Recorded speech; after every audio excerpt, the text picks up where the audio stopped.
Good morning, gardening friends. It's now Wednesday at about 11:30, and I think it's about time to deal with this tomato plant and start the actual process of dealing with the cover crops.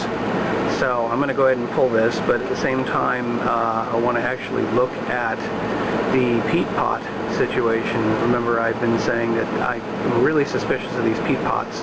I'm sure they're real convenient for the nurseries growing these things to keep them self-contained and not have to deal with the cost of a plastic pot, which is going to end up in the waste stream anyway. But I'm suspicious that for some plants that just maybe the root systems just aren't strong enough to poke through them. So I'm going to look at this one and see if it's just root bound within that pot. Then when I'm done with that, I'm going to go ahead and turn the soil a bit. I want to basically empty out the soil and amend it with the vermiculite to improve the soil, and then I'll go ahead and plant some kind of bean on the inside here, either a soybean or a lima bean or something like that, as the crop. Unfortunately, that means I'll be introducing more grasshoppers with the beans, but at this point, a lot of what I've got here, I'm just not as worried about them getting attacked by the grasshoppers. So let's go ahead and get started and see what we come up with. Alright, well, there's the harvest that the remaining tomatoes that took off of there. Those are going in the kitchen. We'll see how they do in terms of ripening up. Alright folks, I have carefully excavated around the peat pot just to see, and I don't know how well you can see it. There are some little fibrous roots kind of growing around, but now what I'm going to do is carefully pull this out and let's just see. Not a whole lot of resistance coming out. You can see there are some roots there. Now I want to pull off the actual peat pot. Some of it broke away while I was excavating, but I tried to be reasonably careful. It's very brittle as I'm pulling it off, but I wanted to see, get more of it off here. Is there a lot of roots growing inside? Honestly, no, not a whole lot of. I was expecting to see it kind of root bound inside the peat pot. Maybe tomatoes have less of a root system than I thought, but it actually, well, it does kind of look like it's wrapped around a little bit, what little is there. So I'm really not trusting these peat pots too much anymore. So anytime I buy something from the home center that's in a peat pot, I'm just going to go ahead and remove it from the peat pot and plant as is, in hopes that the roots will have a better chance of making it to the surrounding soil and maybe having a healthier plant. So that's what that looks like, and I'll go ahead and break the rest of this off and we'll deal with turning the soil.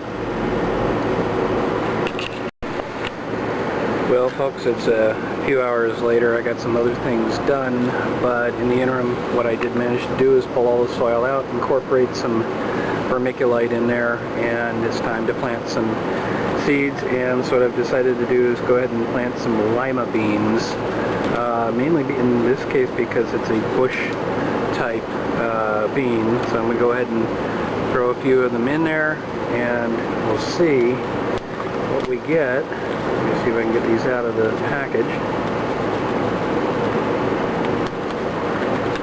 Here they come, almost ready. And these are actually some really old lima beans, so I don't know how well they're going to work, but I wanted to record kind of where I put them. So there's one, there's two.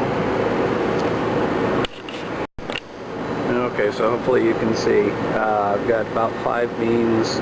One's actually just on the other side of this light here, right over there. 3 on this side and 2 on this side. That should give a fair amount of spacing. That's probably way more than I need. And the seed packet says to push them down about 1.5 inches. So I'm going to go ahead and do that. But I also wanted to point out these lights when I put them back in, these two. Incorporating the vermiculite into the soil actually made it a lot looser. Those things slid down so much easier than they usually do. So that tells me the soil is really loose. Now part of that's going to be, I think, because I've essentially turned the soil, pulled it all out, loosened it all up, and put it back in. But also I think the vermiculite is going to help. So that's this particular planter, and we'll see what else we come up with in terms of others through the week. That's it for today. Good morning, gardening friends. It's now Thursday at about 10 a.m. and I'm going to try and get a couple more things done today. I've just harvested a few leaves off the basil plant so I can enjoy those with tonight's dinner. And I got one other project I'm going to try and do.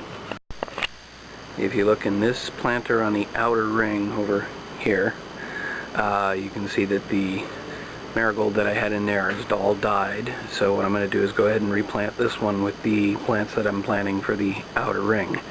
So let me get going on that. Just a quick little note on something that I'd forgotten about with this one is that I had to actually line the bottom of it with screening material. I think in part because I got so many drainage holes in there and I didn't want all the soil going through when I filled it up. So this is going to be interesting. I'll have to try and make sure I watch this one to see if it actually has any impact one way or the other. Okay, so I know this is going to be a little bit hard to see, but what I've done is refilled everything in there, incorporated all the vermiculite I had left. I took the old little miniature greenhouses and emptied them out because I had experimented with the vermiculite there and I basically was running out. I put the last bit of the bag of vermiculite that I had.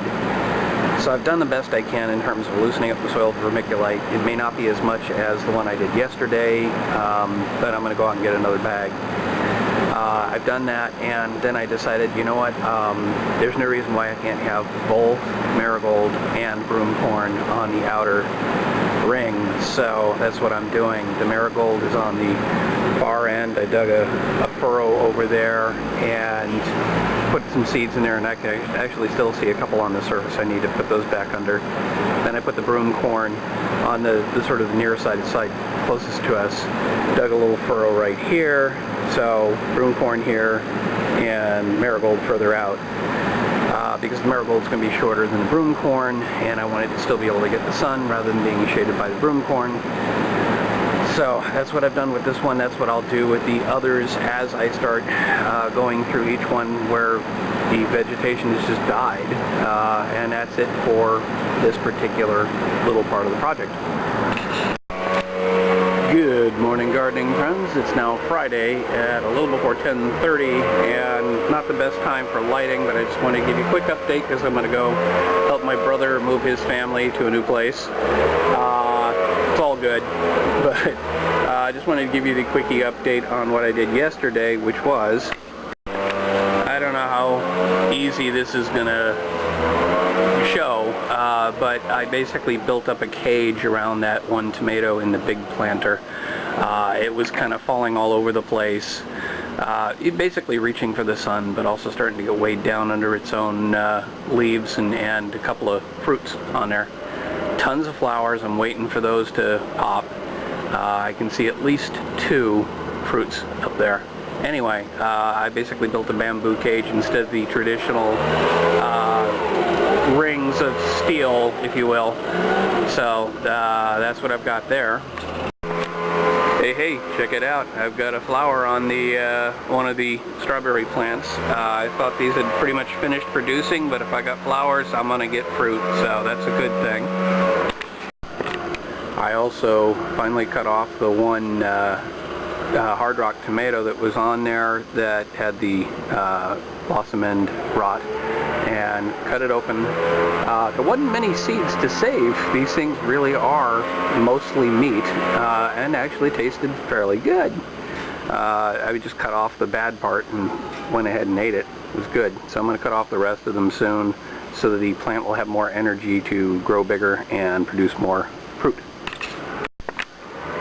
Finally, I also cut down some more of the deadness on the patio tomato. It's not looking real good near the top, but if you look at the bottom, you can see that there's quite a bit of new growth down here, so that's a good thing. I'm going to pull off this one dead leaf, and so worst case scenario, I cut down the top of it and let it grow up. That should be it for today. I'm going to go ahead and help my brother move his family, and it's just new digs is all. and I don't think I'm going to get too much more done. I got to go out and get some more vermiculite so I can deal with more of the dead plants around here. I've got a couple of mums that I got to figure out. They just continue to grow, no flowers, but they've stayed green, so I don't know if I'm ever going to get anything out of them. So I might move them to another planter just so that I can kind of reboot the outer ring here. I think that's it for today. Good afternoon, gardening friends. It is now Sunday. I came out at 5 o'clock after waiting for the temperature to go down, and it was 106 when I came out. It's now about 5:20, it's 108. Either my thermometer is going completely crazy, or it really is that hot. I decided to come out and actually try and finish up some of the project. And I went out and got some vermiculite today. And so what I did was cleared out this one planter on the outer ring that you're looking at. I've cleared that out, and one of the things I pulled out was, oh, it says patio on it, but it's actually a petunia. That was the only thing remaining in there that was still alive, and I wanted to make sure I protected it. And I've also got, in this next planter over, I've got a mum, a white mum, and it's continued to stay green all year, although it really hasn't had flowers since I first put it in, back in February or March, and here we are almost in September.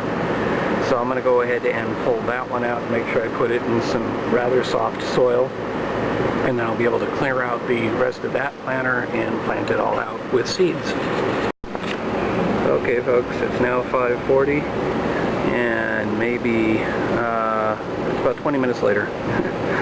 The temperature has dropped now to 105, and I've actually managed to finish planting out this one and this one on the outer ring.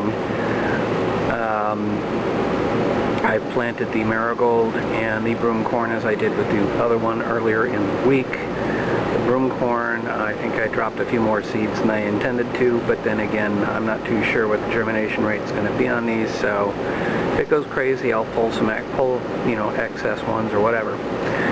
But that's pretty much it for this week. I've got more plans. Oh, I did get the mum transplanted, so that's good. I got more plans to continue to clean things up where they're dying. I've got another, actually I guess that's a petunia there. I don't know what happened to the other mum. Maybe it died. But I'll transplant the other petunia. We'll go from there. Yeah, I think that's about it. So this is Budget Gardener wrapping up and saying, may your thumb be green.